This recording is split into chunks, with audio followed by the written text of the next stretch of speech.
seed. Remember, we said last week, you can repeat after me, seed is seed. The seed is just looking for good ground. Everybody say seed is seed. Say word is seed. Word is seed too. That's why you got to be careful what you say to people. I didn't get a bunch of amens right there, because the Bible says you will have whatever you say. Seed. Got to watch what you say. Money is seed. In Galatians chapter 6, verse number 9, in the Phillips translation, it says, a man's harvest in life depends entirely on the seed that he sows. Everybody repeat after me, seed is seed. Word is seed. Money is seed. Faith is seed. The word says if you have faith as a grain of mustard seed. The mustard seed starts off looking like this. It is the smallest of all seeds. But when you put the mustard seed in the ground, somebody shout, put it in the ground, it starts off looking like this, but it ends up looking like this. It is the smallest seed, but it gives you the largest tree on the planet. And the Lord told me to tell you that when you put it in the ground, lay hands on somebody and say, it's coming back multiplied. Faith is seed. You are seed. Lay hands on yourself and say this. Say, within me is infinite possibilities. Say it again. Within me is infinite possibility. And just like a seed, if life puts you in the dirt, in a little while, it may break you for a season, but you know if you keep pushing through the dirt, you are going to come back stronger and better than when they put you in it. I've done my best to upgrade or get a 21st century phrase that could replace the seed. And I said, in the Bible days, it was the agricultural area, so it was easy for them to use a seed. But this is not the agricultural era, this is the technology era. And since we upgrade everything else, I say, God, give me a phrase that will help me upgrade the seed. We upgrade our music. The music is not the same from where it was before. We upgraded our experience online. 25 years ago, we couldn't have had church online. I say, God, then give me something that will replace or upgrade the seed. But through all of my studies, through all of my research, through all of my prayer, through all of my meditation, through everything I found, there is absolutely nothing quite like the seed. Because God put something in the seed that physically, there's nothing else like it. He showed it to us in Genesis chapter number 1, beginning at verse 12. It says, the earth produced plant life, plants yielding seed, each according to its kind. And the trees bearing fruits, watch this, with seeds inside it. With what seeds where? Come on, class, this is not a hard class. The seeds where? The seeds are where? Inside it, each according to his kind. And God saw how good it was. God said, the seed is just the seed, but if you plant it, if you put it in the ground, God said it's going to multiply. So that when God got ready to produce more grass, he didn't come down and say, let that be grass. He put life in the seed, and the seed produces the grass over and over and over again. As a matter of fact, God did not speak the garden into existence. He planted the garden. See, here's the challenge. The challenge is, for so long, we have only been focused on the harvest. But what we need to understand is that the seed is the source of reproduction. And in the era that we live in right now, here's the challenge, and listen to me well. We deal with what is called destination syndrome. Always looking for the harvest. Are we there yet? Looking for the big picture, looking for the breakthrough, looking to become a baller, looking to become a billionaire. But the only way you can get a harvest is to understand that the harvest is not a harvest in and of itself. The harvest is a byproduct of a seed. So if you want a breakthrough in your life, get your attention off of the harvest and put your attention and the teaching on the seed. Because the seed produces the harvest. And God said in 2 Corinthians chapter number 9, Pastor Fran mentioned it earlier, verse number 10 in the Good News Bible translation, and God, somebody say God, God who supplies seed to sow and bread to eat. The same God who supplies seed to sow and bread to eat will supply you with all the seeds you need and make it grow and produce a harvest from your generosity. God gives, everybody say seed to the sower. Say it again, say seed to the sower. Wow, one more time, seed to the what? God always provides seed, but he only gives seed to the sower. He gives seed to the what? Because God understands the power of the sown seed. Because what God did, he put a law inside of the seed. In Genesis chapter number 8, verse number 22, here's the law. He says, as long as the earth remains, seed time and harvest shall not cease, which means it won't stop. Here's what God says. God says, as long as there is an earth, there will be seed time and harvest. And then he came back and said, heaven and earth will pass away, but seed time and harvest will be here forever. Get your attention off of the harvest and put your attention on the seed, because the power is in the seed. In other words, everything in your life right now that's living is a result of a seed. I said everything in your life that is living is a result of a seed. You are the result of a seed. And God said he put the power within itself. If every seed will only produce after its own kind. Okay, let me take a test. If you sow an apple seed, what will you get back? Come on, class. Y'all, this is easy. This is easy. It's not a trick question. If you sow an apple seed, what do you get back?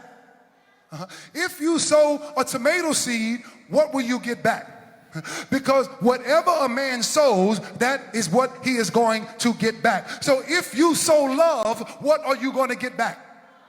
If you sow peace, what are you going to get back? If you sow money, what are you going to get back? It is the law of Genesis, which means if you sow friendliness, you will reap friends. But if you sow discord, if you sow discord and hate, you are going to reap that in your life. Because everything is a product of the principle of seed time and harvest. The book of Malachi, chapter number 10, teaches us something very powerful. It says this.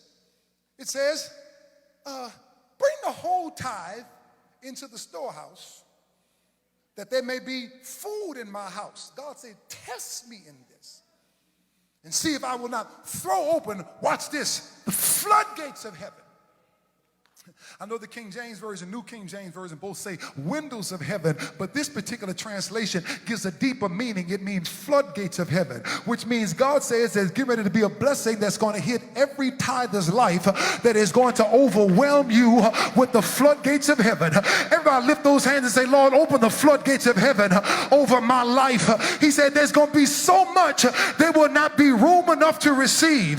In other words, every tither in the building, God is getting ready ready to bless you in such a way that everything connected to you is going to be blessed too. You ain't going to have room enough. When Pastor Fran and I were having children, we had 3 girls, Joy, Faith, and Angel. She was on bed rest all 3 times. She couldn't work, all 3 girls. What you must understand is that at that particular time, Pastor Fran was a hairstylist, and a great hairstylist. We converted our garage into a shop, so she made more money than me. And now, half of our income is gone. But we made a decision, say, you know what, no matter how tight it is, we're going to keep on tithing. We're going to keep on tithing. And don't you know, from that point all the way up to now, God has made a way that we've never gone without. It has never happened before. Touch your neighbor and tell them, because they are tithers. And when you are tithers, God said, I'll open you the floodgates of heaven, pour you out so much blessing that there will not be room enough to store it. But in verse number 11 is the real answer. Malachi 3:11 said, not only will I do that, he said, I will prevent pests. Somebody say pests. From devouring your crops. I will prevent, somebody say pests. Depending upon how many you got, you can say pests longer. Pests.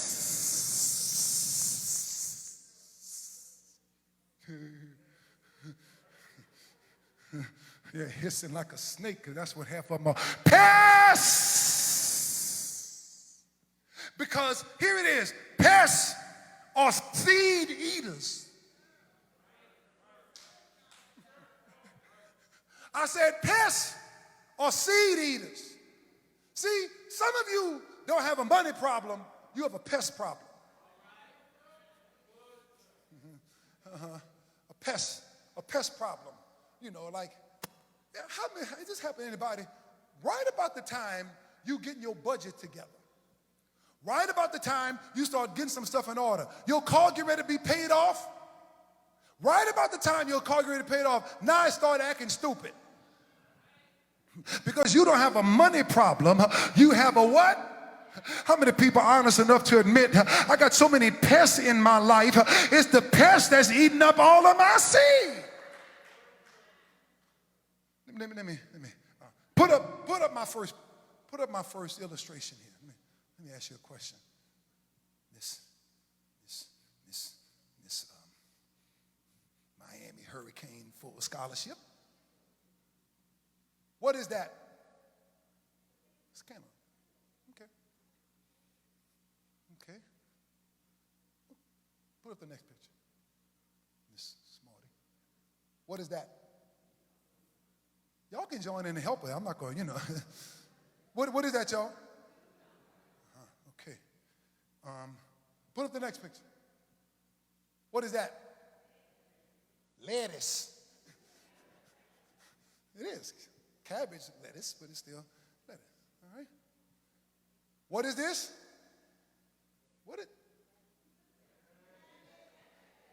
Okay, thank you. Put the other picture up. What is that? What is it? Miss Principal, what is that? All right. What's the next picture? What is that? Put up. What is that? I will submit to you that it's not a cucumber. I will submit to you it's not a cabbage. I will submit to you that it's not a cantaloupe. The picture should have changed when I was talking. I will submit to you that it's not a cucumber. I'll submit to you that it's not a cantaloupe. I'll submit to you that it's not cabbage. It is not. Those are pictures of those things.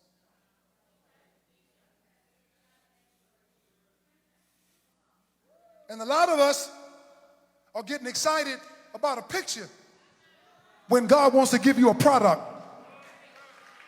Y'all better help me preach it here. See, some of y'all excited about somebody liking your picture for your business. The devil is a liar. I ain't worried about whether you like my picture. I am more concerned, are you going to buy the product? Y'all worrying about a picture and God is trying to give you profit. Y'all worrying about a picture and God wants to give you peace. It is time now for people to stop having dreams without the dreams becoming reality. Images that never manifest. I'm sick of living in a place where I can feel it in my heart, but I cannot have it in my hand. God says, sick of y'all shouting over a picture. God said, I'm getting ready to give you the product. Can somebody give God a praise that the product is on the way?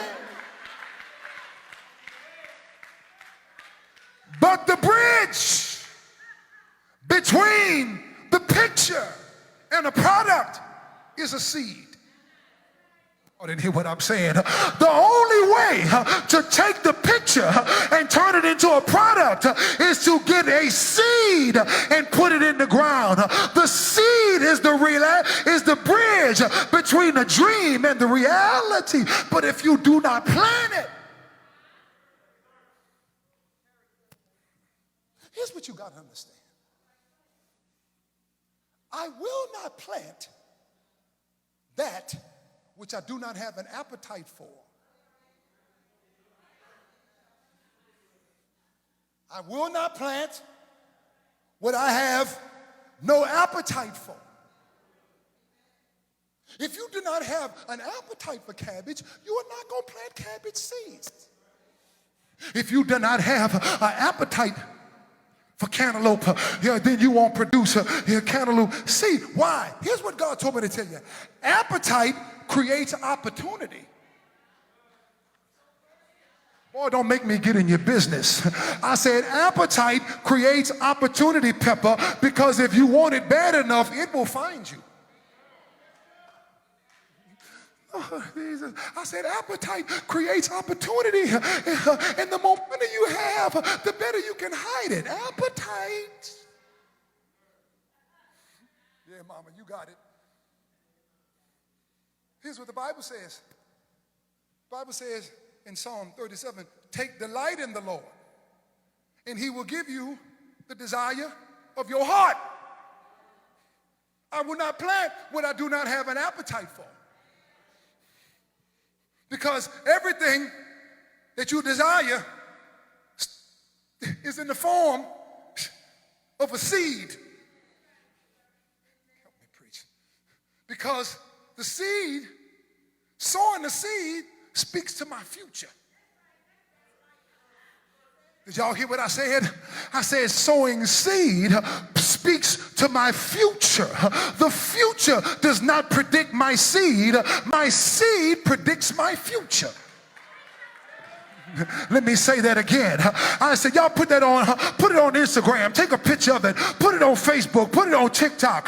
The future does not predict my seed. My seed predicts my future. And the Lord told me to tell you, if you get addicted to sowing seed, God said, I will support your habit.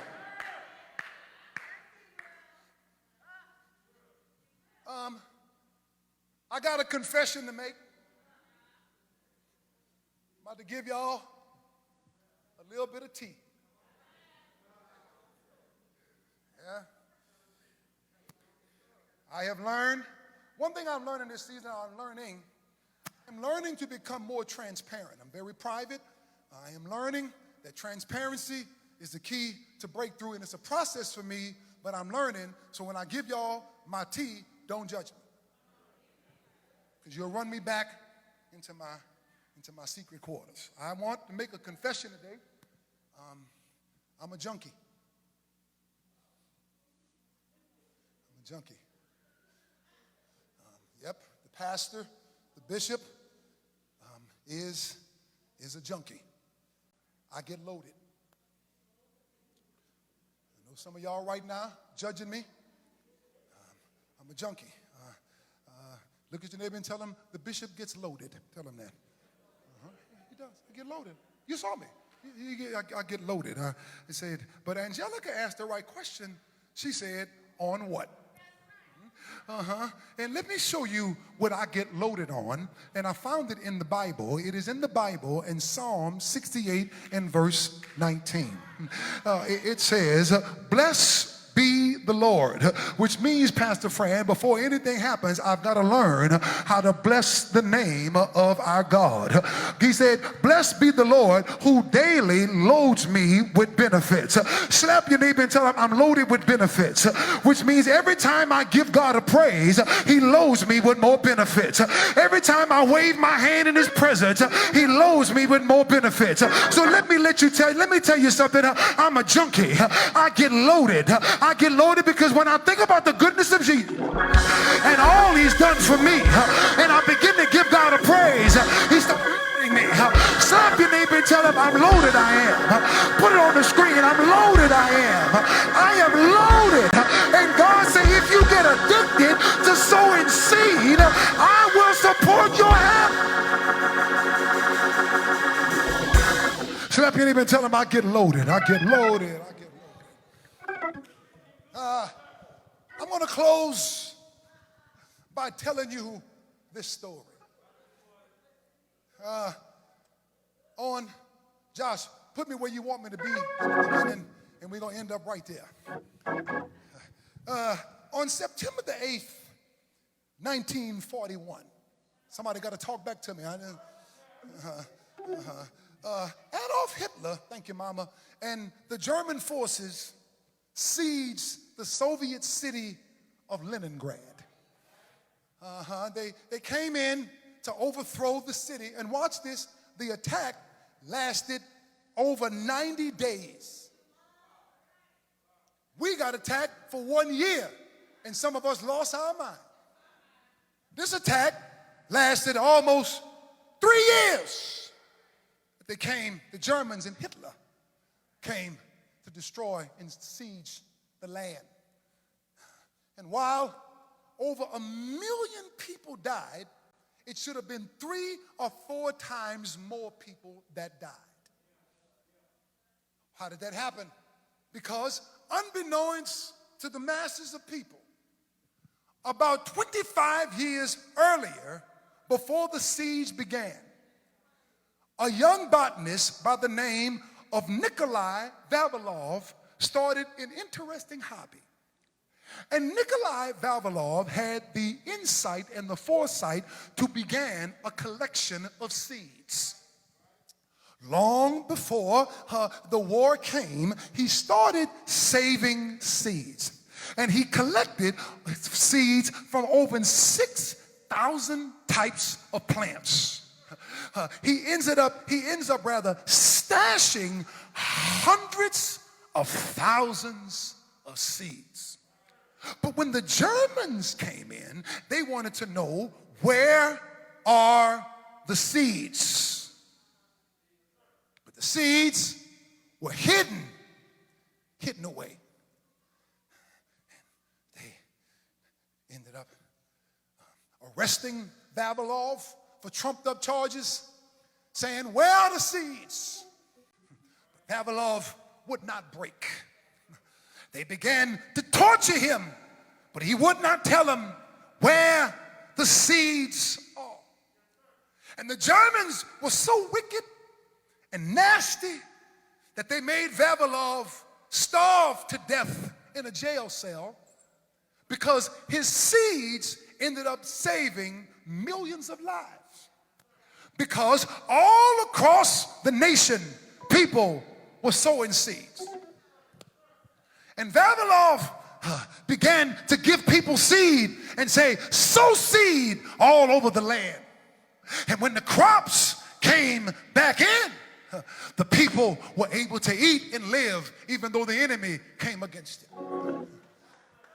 Before Vavilov died, they asked him, man, why would you risk your life because of some seeds? He said, because when I grew up as a young boy in Russia, we were always very poor. But my father taught me the power of a seed. He said, and even though we were living in times of scarcity, He said, I developed an interesting appetite. He said, I developed an appetite for abundance. I need y'all to declare that in the atmosphere. Somebody holler, I have an appetite for abundance. Y'all didn't say it like I thought you was going to say it. I said, say it again. I have an appetite for abundance. And what I found out is that sowers have an abundance mentality, which is the opposite of a scarcity mentality. A scarcity mentality refers to life as being finite. A scarcity mentality is what's been stopping many of you from reaching your breakthrough because you don't think there's enough. But an abundant mentality says there's a lot and enough out here for everybody. Slap your neighbor, there's enough for everybody. Oh, Lord. So they said, Vavilov, how were you able to do what you did? He said, I went from town to town, village to village, house to house, and I created what is called radical sowers. He said, I began to create people that was going to sow seed everywhere. And he said, once I created the radical sowers, the future was already taken care of. Let me talk to somebody. Touch your neighbor if it's you and say, I'm a radical sower. Lord have mercy. You understand that there must be a connection between your seed and your soil. See, the seed that you have right now, it is not dead. The seed ain't dead. It's just dormant. But when you plant the seed, it's going to move from being dormant to coming back alive. Planting the seed activates the harvest. If you study seeds, you will understand something. That when the seed is put in the ground, the pressure of the ground breaks the seed. But there's a little white tail that is released from the bottom of the seed. Do you know what they call that? A radical. And the Lord told me to tell somebody in here, the more radical you are in sowing your seed, the more radical your harvest is going to come back.